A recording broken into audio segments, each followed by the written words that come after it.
came across a group of farms in Italy that have digitized ownership of their honeybees, their saffron fields, and their hemp fields, packaged them into NFTs, and are now selling them on blockchains to people and selling full ownership rights of these assets to people.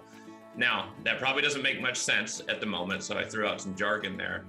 I figure I give the punchline first, and now we'll get into maybe a little bit of background, and hopefully by the end of this, that'll make sense of what they're doing here. Hey everybody, welcome to another episode of Beyond Labels. I'm Dr. Sina McCullough, and I'm here with my co-host, the one and only Joel Salatin. Hi, Joel. Hi, Sina. I'm very excited today because in our last conversation, we spoke about food inflation. And you mentioned an idea that I thought was fascinating, and that is farmers, like small family farmers, offering something like food insurance for people so that people can know that they're going to have food for their families. And afterward, I found out that there's a farm who's doing something kind of similar, something very innovative, and they're using blockchain. Now, I'm skeptical of blockchain, as I know you are as well. We're skeptical in part of government overreach into blockchain. But admittedly, I don't know much about blockchain. Do you know much about it? No, I don't. I wish I did. I get baffled every time I encounter it, but I do read articles about it. I try to. It's just it's just out there, and I know there are people who absolutely think it's going to be the future. There are people who think it's going to be, the ultimate Marxist tool, and so, it's one of these things. Warren Buffett has a rule. He says, "I don't invest in things I don't understand," and that's kind of where I am. My favorite story on that, Sina, if I can take just a minute, was my dad. My dad has been gone a long time, but and I miss him every day still. He was truly my mentor. But he was an economic genius. He did tax prep. He was a tax accountant and did tax work for folks. And his goal was always to figure out a way to reduce your taxes. And so he was truly an economic genius. And when he got sick and thought that he might not live a lot longer, he began investing, and this is going back 5 or 6 years before he passed away, actually.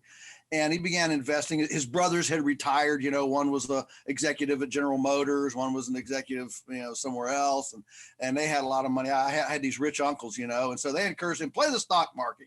We were just getting into where this kind of day trading was beginning, and about 35 years ago, and so he started doing that a little bit. Well, he and I were out one day working in the woods, chipping branches, I think, or something. Anyway, now this was before E-Trade. Okay, so you still had to trade with a stockbroker, but it was becoming more simple. They didn't mind you, trading more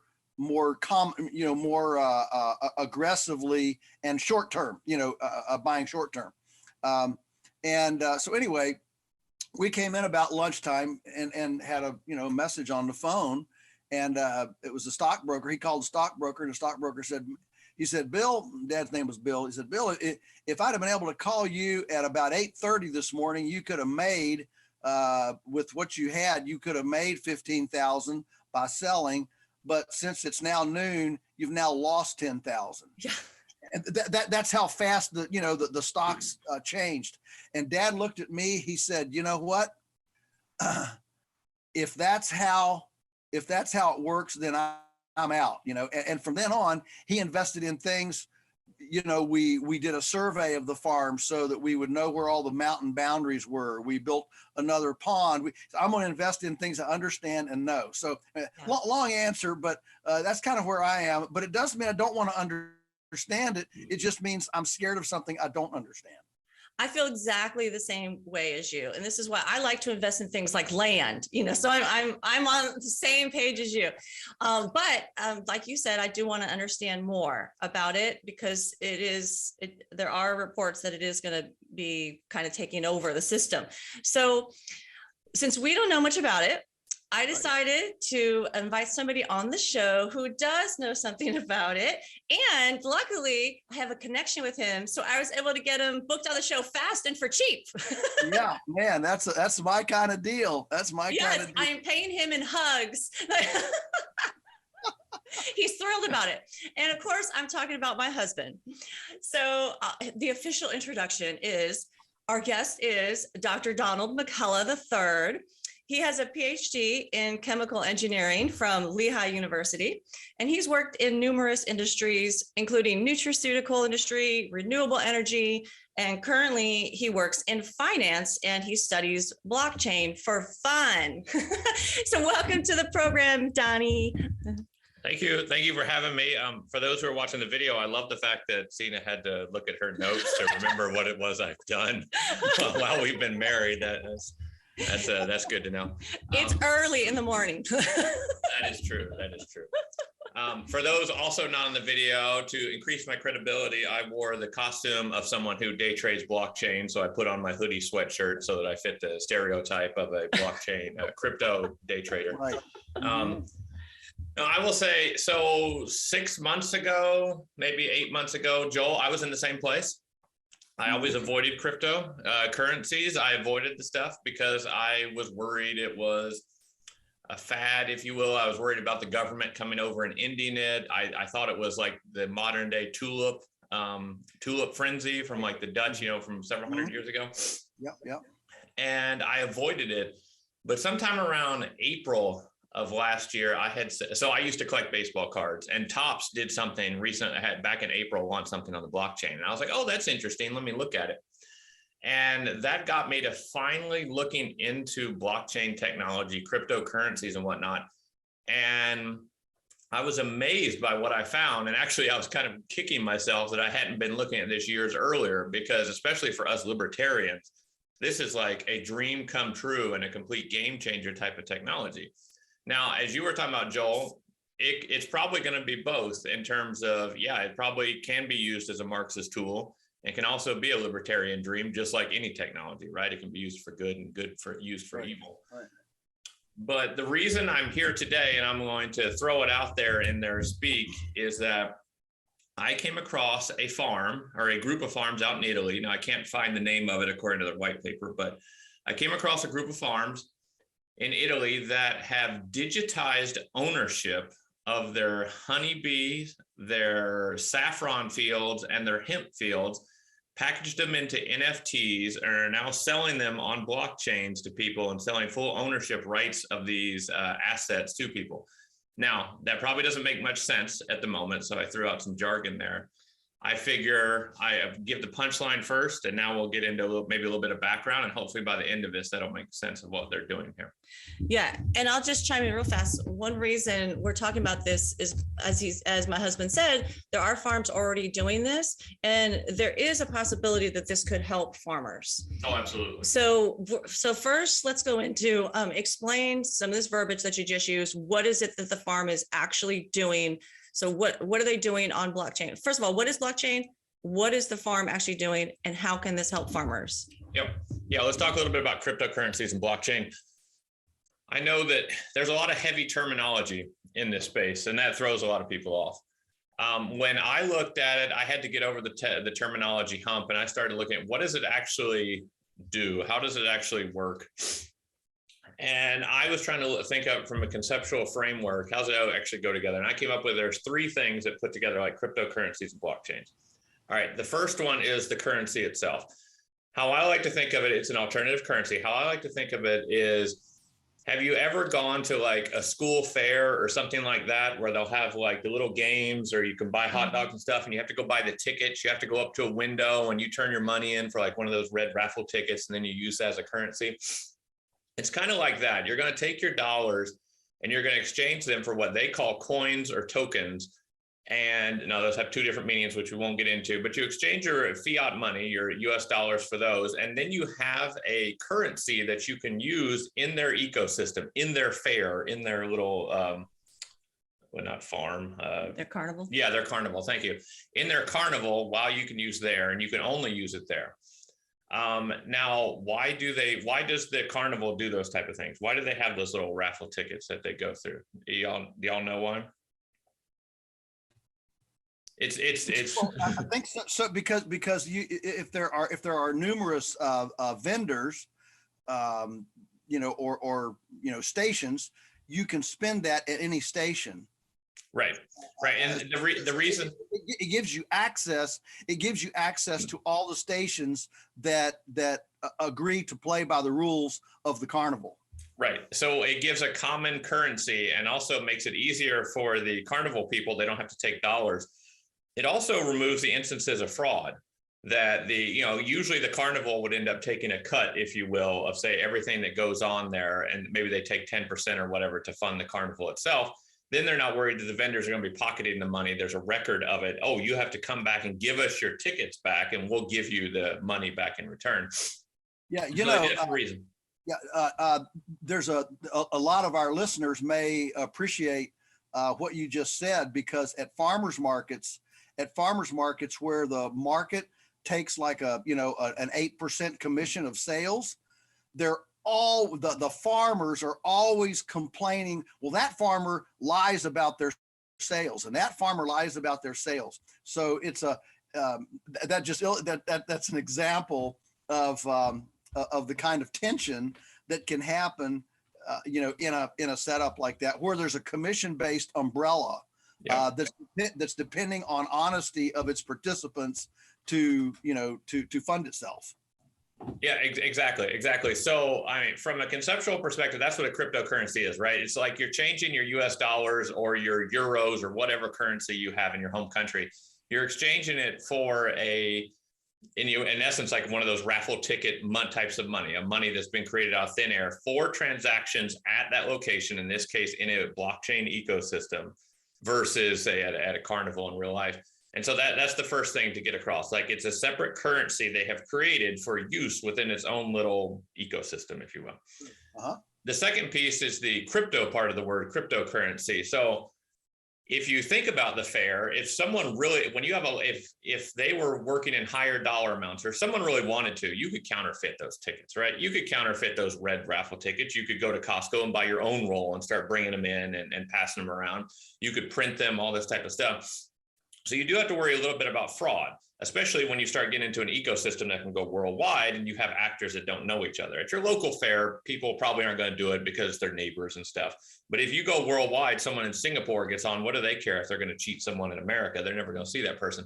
So that's where the cryptography piece comes in. And I'm not going to get into the details because even I don't understand them, but a lot of cryptography, the stuff that the military use for codes and code breaking, all that kind of stuff, in the computer world has found its way into this to help kind of secure the currency so that it can't be duplicated. It's harder to make fraudulent transactions, and it's harder to just create new coins out of thin air. You just can't go create a Bitcoin yourself and put it into the system, because of the way the cryptography works. It's not going to allow it in.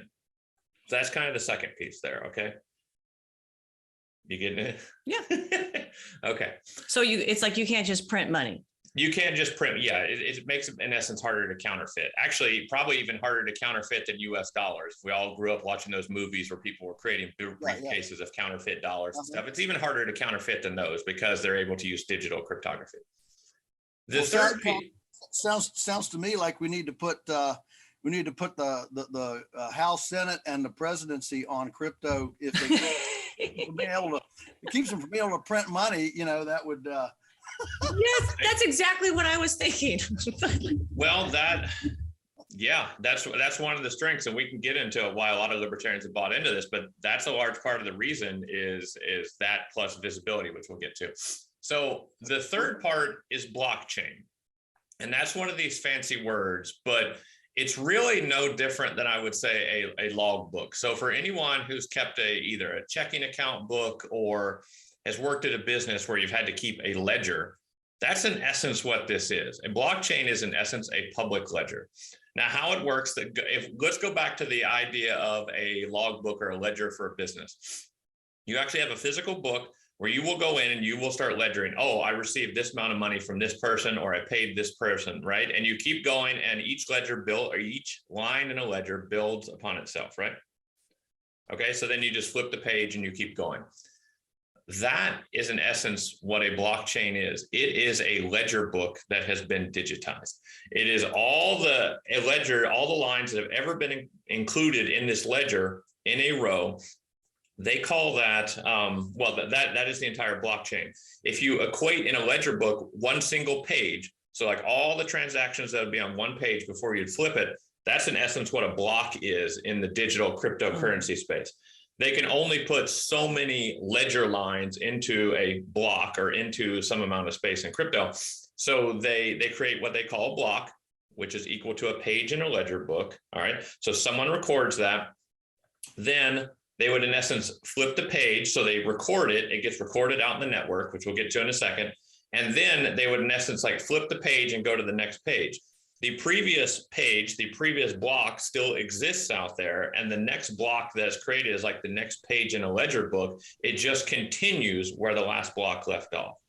So just equate blocks to pages in a ledger book, and instead of the word book, it's a chain. It's a chain of blocks. Instead of being a book of pages, a book of ledgers, it is a chain of blocks. And that's all it is. Questions, comments? Makes sense. So yeah, that's, I mean, conceptually that's pretty straightforward. Yeah, and the fact that it's public means that anyone can audit. I mean, most businesses keep their ledgers pretty private, right? You know, we don't want all our finances spewed out over the world. But if this is in the public domain, then imagine anybody could walk into a car dealership and I want to see your ledger. Walk into, you know, to the sportswear store, and I want to see your ledger and find out how many shirts they sold and where they bought the shirts from and blah blah blah. So conceptually, yes, that's a pretty dramatic,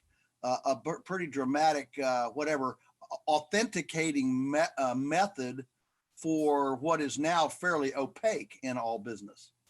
Yeah, and obviously there can be concerns about people going in and being able to see your individual transactions. You may not want that, but in the blockchain crypto space, you have a wallet in essence, and you don't have to put your name, at least with rules that exist right now. Your name isn't necessarily on your wallet. So people may be able to see that wallet ABC did all 5 of these transactions, but unless they know that you are a wallet ABC, they don't know who did it.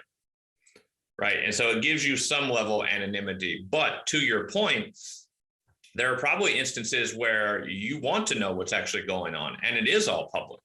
As I've gone through and started looking at some blockchains, and we've done a little bit of investing in 2 particular blockchains, I really welcomed the fact that I could go in and look at everything, both the company, it's not a company, both the organization, the foundation has done, plus what all the other people in the blockchain have been doing to try to determine if it was a scam or not.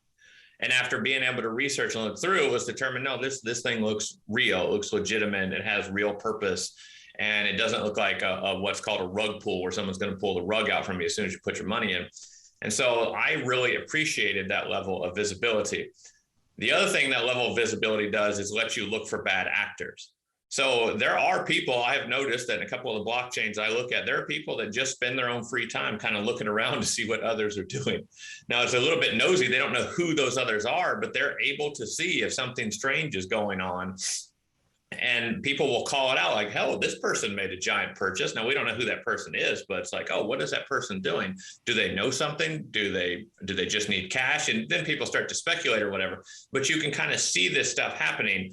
Unlike, say, in the stock market, where a big billionaire can just start going to sell his stock and no one knows it at the time. He has that level of anonymity. They have to come out at the end of a quarter and say if they moved a bunch of stock, but they don't do it at the time. So the price could crash because the billionaire knows something's wrong. Additionally, it lets you, with that level of transparency, it's allowing you to look for problems that are occurring. myself working at a large financial institution right now, not that there's a lot of problems, that's not where I'm going, but where I'm going is that you as the customer aren't able to see what exactly the money is going, where everything's going on at a bank. And so you kind of have to trust that the bank is doing the things that they're supposed to be doing. And that's part of the reason why banks build these brands and build these big giant buildings that look authoritarian and everything, is to convey that trust, because you're not actually able to go into the ledger books and see what's going on. So that's one of the benefits here, is that you don't have to worry about building that facade of trust. You can actually go in and see it yourself. Yeah, one thing that comes to mind too is charities, right? There's been some charities that people have trusted, and then there's been corruption that went on. The money didn't go where you thought it was going to go. And so if it was on blockchain, you're saying you can actually see where the money is going, right? Yes. Yep. That would absolutely be something that could be done. And maybe charities will move over there. You bring up a point. Historically, Bitcoin was the first of these cryptocurrencies, and all it is money. It is just considered a coin that's just money, and it has no other functional value other than that. They have been expanding in the blockchain stuff so that these coins can actually do more stuff. One of the other big ones, the second biggest cryptocurrency, is called Ethereum. Ethereum was like the next evolution from Bitcoin, because it's still a coin, but that coin can now hold what they call a smart contract, i.e. it can hold code that does something.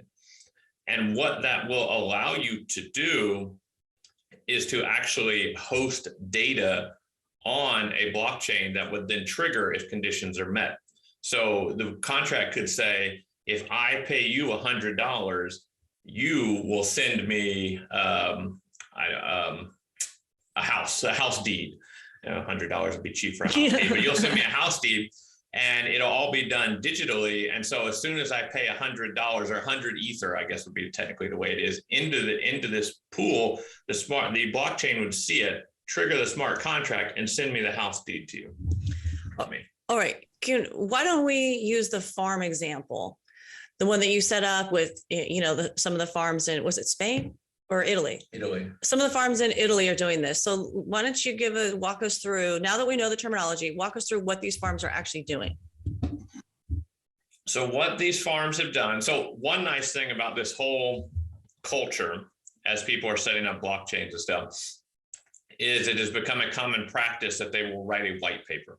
They will write a paper that they publish online that says exactly what they're doing, what their mission is, how they're going to do it, what technology they're going to use, what exactly is going to be delivered. Of course, some are better than others, but I came across this white paper for this farm, or maybe a group of farms out of Italy. They're supposed to be organic. I have no idea. Obviously, I haven't been there and I haven't seen their certification, but they're supposed to be organic farms.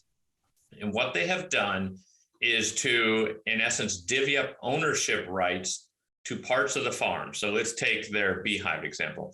They have so many beehives, I guess, in the farm. It doesn't say how many, but let's say they have one beehive on the farm. They have divided up the output that beehive will create into, let's say, 10 pieces. They divided that up into 10 shares, if you will, using common stock market language, 10 shares of the beehive. They have put it as a smart contract, what they call an NFT, which stands for non-fungible token, which in essence is just like a card that has information on it. In essence, it's something that can be traded back and forth very cheaply. And they basically created a share or an NFT of the fraction of ownership of the beehive. So in this example, let's say the 10%, and they've then offered it to consumers to buy. So they offered it to consumers buy it. And so the farmer immediately gets money before the beehive has even done anything. And now, so let's say I'm the farmer, I sold it to you for $100. And now I now have $100. You now have this piece that entitles you to ownership 10% of the beehive. Okay. So now I have $100. So I've been paid up front. I can then go work on the beehive and do my stuff on the side. But I already know as the farmer that I had $100 come in. I just know that 10% of the beehive's output I'm going to eventually send to you. You as the owner hold on to it.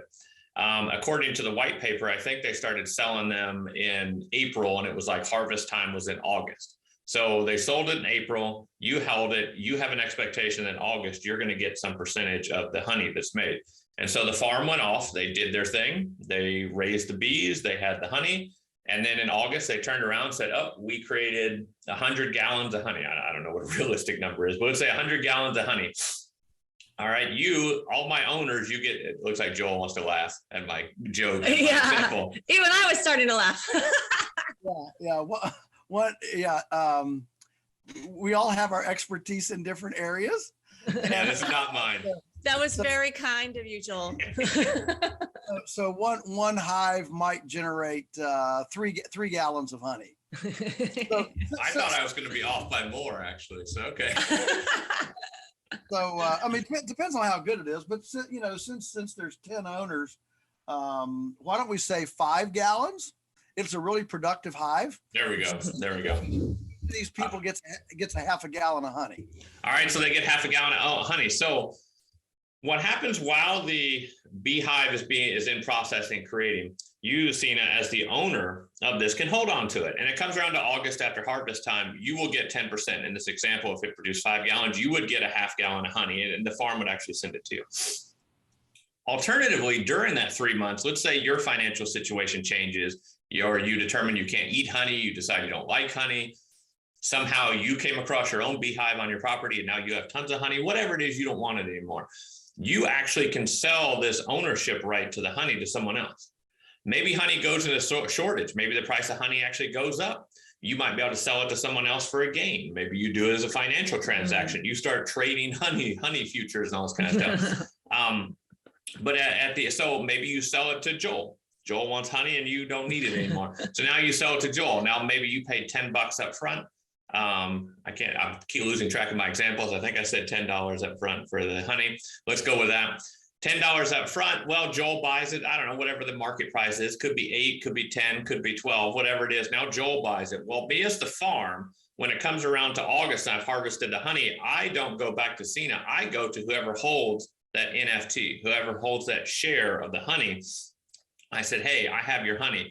Your portion comes out to a half gallon. Now, what this place is doing, they're then offering the customer an option. They say, Joel, do you want me to ship it to you? And the shipping was included in the original price. And Joel can say yes or no. If he says yes, the place ships it to him. And I've seen some YouTube videos online where people were showing their buckets of honey that they got from ownership of this to legitimize it. So you would get your honey. This farm's actually offering for Joel to say, no, I don't actually want the honey. And so the farm has an old contract, says, okay, I will go sell it at market value prices. I will take a cut of 20% of that, and I will send you the remaining 80% of what I got from selling that honey, and you now get the money, and the farm sends it to them. So that, in essence, is what this farm is doing. They're doing it with honey and beehives. They're doing it with saffron right now. So this is a new operation. It's all launched this year. They're doing it with saffron right now, and they're said they're going to do the same thing with hemp, I guess, over the winter or spring, whenever the hemp growing season is in Italy. Why are you smiling at me? Well, I understand it. I'm excited. Joel, are you understanding it much better now? Yeah, I am. It's very, very helpful. It's dramatically helpful. But the last part though was a little bit of a curveball because look, I think a lot of people listening to this program, to the podcast, Sina, are very well aware of typical like community supported agriculture where you buy shares of a farm's output. So, we've been following the narrative, Donnie, pretty easily, as a shareholder, but the idea of then being able to, first of all, to be able to easily move that share to somebody else, that's not easy because we have to sign 6 pages of contract to be a shareholder of something like in Virginia with raw milk herd shares, things like that. There's 6 pages of legalese. It's very complicated, and you can't transfer that ownership very well. You can't all you can do is sell it back to the farmer, who then has to reinstitute this 6-page transaction to somebody else. So it's a complex, it's a laborious transfer if I want to change my mind. So I get that. That's really slick to be able to do that. The 80%, 20%, that's a little more touchy, a little more complicated. But I appreciate that allows me to tap into, for example, an escalating price or a shortage. Then I can tap into that almost like a multi-level, not to muddy the waters, but almost like a multi-level where I become a downline beneficiary of a price fluctuation that's in my favor that I want to actualize. Yeah, and there's so if I'm thinking about it from the farmer's perspective, obviously a benefit, you get some money up front. Yeah, right. You right now as a farmer, you putting in all the capital up front, you have the uncertainty of how much you're actually going to produce and how much you're actually going to make down the road, not only from what the price is, but also the volume that you're able to create, right? And so this helps mitigate some of that because you're able to kind of sell some of it up front and create, as you said, like what'd you call it, like a community. What were you saying? The farm, community. Yeah. CSA, community supported agriculture. CSA. Okay. So it's like doing that without having to have necessarily the community. Ideally, and I'm not sure how they get around the contracts and stuff. I'm guessing because it's a digital asset, there's probably a way they can kind of get around some of that paperwork aspect that you're talking about. So that's the number one benefit. The number two benefit I didn't mention, when on these blockchains, like when Sina, when you would sell your ownership share to Joel, okay, the blockchain actually does take a cut. It's like eBay. Okay. It does potentially take a cut. In this case, the blockchain would take 10% of the sale.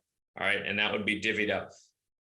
So if you sold it to Joel for $10, the blockchain would actually take $1. Okay. It's the cost. And so you would get 9 in this case.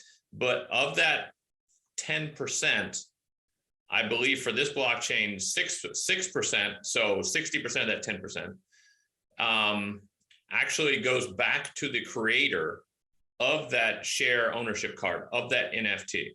So every time one of these honey shares is traded, now in the future, whatever, the farmer actually is making a little bit of money. The owner makes a little bit of money. Okay. So if you were to sell it to Joel for $10, me as the farmer would make 60 cents every time that trade would occur.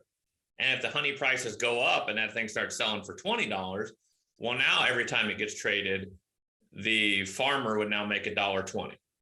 So from the farmer's perspective, you almost kind of hope that it's going back and forth ownership and they're trading around because you're going to make a little bit of a cut. It's not going to be huge, but it's going to be a small extra revenue stream that comes into your farm as well. And that can kind of help pay for the fact that now you have to track that, oh, well, now ownership didn't go from Sina, it went to Joel, all that kind of stuff. So it can kind of help offset some of that cost or produce another revenue stream. And then the final one is this third piece. And I can see where that would be a curveball. It kind of struck me as well as the white paper, because you're reading through and you're like, oh, cool, they're selling ownership. And what this does, it broadens it from not just your local group that knows about the farm. You know, this farm over here in Italy, I'm watching YouTube videos from people in America. So they sent the honey over there and people in America are eating this great Italian organic honey. It broadens that out. Oh, I lost my train of thought. The curveball. Yeah, the curveball piece. It does financialize it a little bit. It does complicate it a little bit, but like you said, you can see where the advantage comes in, right? Either you're someone who doesn't need all that honey, or you bought 20% shares, wherever you don't need that much honey, but you're interested in making the income because you think honey prices are going to go up. So you're able to make a little bit of money. The farmer is able to make a little bit of a commission on being the one who has to go to the farmers markets or wherever and find the market and sell it locally. So then everyone makes a little bit of money in that circumstance. What if all the bees die? Well, the way it's written, you're out of luck. Like it's spreading the risk around also to the owners. So owners need to take that into account when they're purchasing the share, the NFT. Now, it's possible. Presumably, if all the bees die, I mean, there is no honey, then that would, that would be a black mark. That would be a transparent, well, you can't trust this farm. They're not very good. This farm over here, their bees never die. And so we're going to do business with them, and we're going to be a little bit scared doing business with these guys because their bees all die. You know, so you have a reputational within the carnival. If we go back to the carnival, you have a reputational a reputational vetting that happens by default, due to the fact that people know who can be trusted. The trust is built not on branding and slick advertising. The trust is based on delivery. Right, because you would be able to go back into the blockchain and see that this person got delivered whatever, a half a gallon of honey every year. And so, as you said, it should create more trust. You see the farms, you know, any farm, there's going to be risk, right, that something's going to happen, but you can go back and see, hey, this person has a record for the past 3 or 4 years. They've actually delivered honey, and actually they've delivered more honey than maybe what was expected or whatever, what the average is. So yeah, I'm going to go buy a share of this one, or this farm's shares that are out there might increase in price, right? You're able to look at maybe 2 farms are out there doing the same thing. Well, this farm consistently gets 5 gallons per hive. This other farm consistently gets 3 gallons per hive. Well, then it makes sense. This share should be more. And so the price will actually increase on this one. And like you said, it'll increase that trust versus the advertising, versus me having to go over and say, hey, how has your honey been the past 2 or 3 years, and trust the local farmer to be able to tell me what they've been getting, you know, to buy a portion. Yeah. So if we go back to our original question, Sina, which is, I loved your, I wrote it down. I think your term is really wonderful. Food insurance. You know, our culture right now is in the jitters. I just did a Books and Brews book signing and Q&A presentation sponsored by National Public Radio last night up in Harrisonburg, and we had a bunch of people there, you know, and a bookstore we were working with, and anyway, it was interesting that I think the first question of the evening, when it opened up to the public question period, was, do you still have turkeys left? For us. And fortunately Wendy was there because she keeps up with all that stuff. And I said, Wendy, you know, do we have? She said, we have 4. You know, I don't think we've ever been sold out of turkeys this early, you know, this much before. Normally we have plenty to go through Thanksgiving, and then, you know, then you try to sell out by Christmas, you know, and if people want Christmas turkeys as well. And the other farmers in the area are all experiencing this run on turkeys. Don't worry, I'm going somewhere with this. And so to bring this to what we're doing, if you want food insurance, we would have digitized. Let's just suggest we would have digitized our turkeys, and started offering those for sale back in, you know, whatever, April, when we were buying the little baby poults from the hatchery. Yep. And if you know, not that we wouldn't also have some for speculation, like, you know, right, typical, but if you were the buyer of that April digital NFT, if you were the buyer of that turkey NFT back in April, you suddenly moved to the top of the line above people that come in later, because you already have ownership in that turkey. Yeah. From back then, and that's a way to create food insurance. I mean, I love that. I've not heard that anywhere else. Sina, I think you just coined a new phrase that we might be able to popularize, actually, because look, you buy insurance for things that are unforeseen, and it's just, to me, it almost blows my mind that in our culture of plenty, we are even thinking about a phrase. That we're even thinking about food being something you need to have insurance for, as opposed to, you know, fire damage, car damage, you know, health, all the other things that we buy insurance for. To put food in that category is truly it's a paradigm shifter.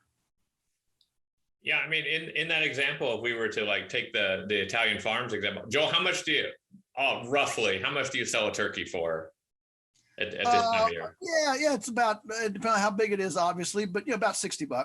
Okay, so $60. So yeah, back in April, when you're buying chicks or figuring out your herd size, how many turkeys do you roughly do a year?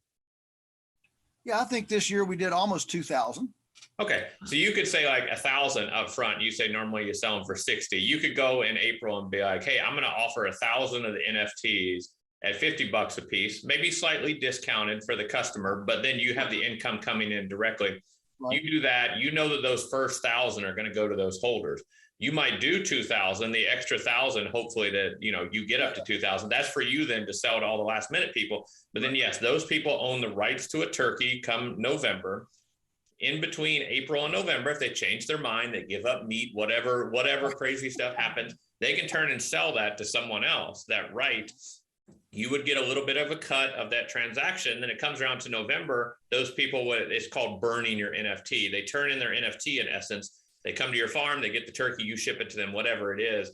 And then you have the remaining thing to then sell locally to take advantage of price increases, hopefully, or if price decreases, well, you lost out on the potential. But yeah, well, you can see why these I don't know what you call them, where all the computers that run all this, you can see why these are massive computers to be able to handle that level of sophisticated trading, sophisticated transactions, you know, within the system.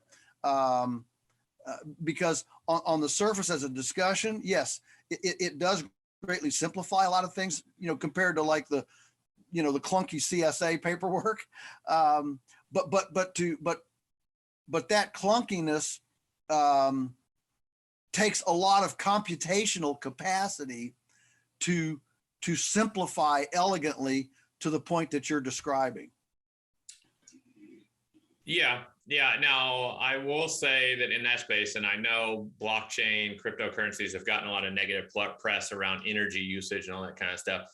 They have been developing ways to decrease the energy usage. And a lot of the newer blockchains, not Bitcoin. Bitcoin is the poster child for using lots of electricity, but the other blockchains have started to use different methodologies that's greatly reduced the energy intensiveness of this type of thing and also reduce the overall computing power needed. Yeah, but when you think about, though, even in your example, all of the bookkeeping you have to do, well, that's energy. That may not be electricity, right? But someone had to eat all that food to be able to move their hand and write all those ledger notes, right? Yeah. No, I get that. I totally get that. Well, that's been really fascinating. We're about out of time here for this segment.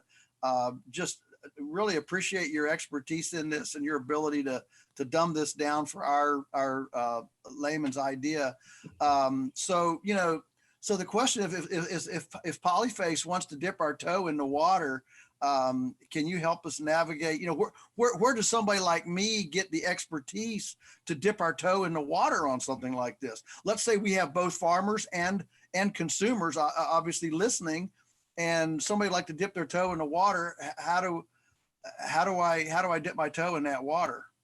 So I will say the farm from Italy is on a blockchain called the World Asset Exchange, otherwise known as WAX. They're on the WAX blockchain. So that seems to be the one that this farm went to. With what I know right now, that'd probably be my recommendation of the one to look at. You would need someone who knows how to program via blockchain. Now, from what I've read, I personally don't. I know how to navigate. I know how to look at the business side. I know how to do all that, but you'd have to find a computer programmer that has some experience in blockchain or is willing to learn it. I can't tell you how much effort it is. The way that they advertise on that blockchain doesn't sound like it's too bad, but what does too bad mean? I don't know, but you would definitely need someone who has that experience to be able to do it. Yeah.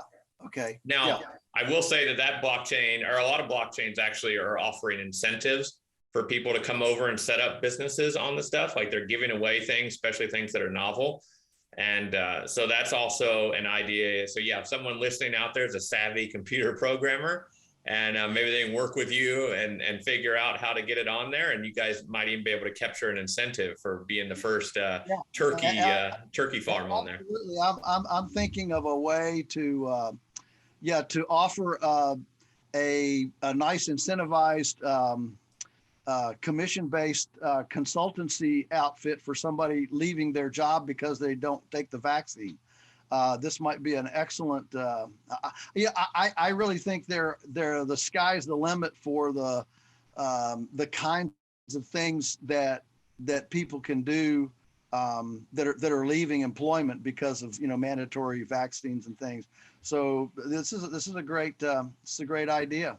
Joel, if someone reaches out to y'all, it's a programmer. So what I actually do at Capital One Product Manager, I'm the one who figures out how programmers should build things. So you guys find that programmer and knows it, y'all get in contact with me and we'll go figure it out.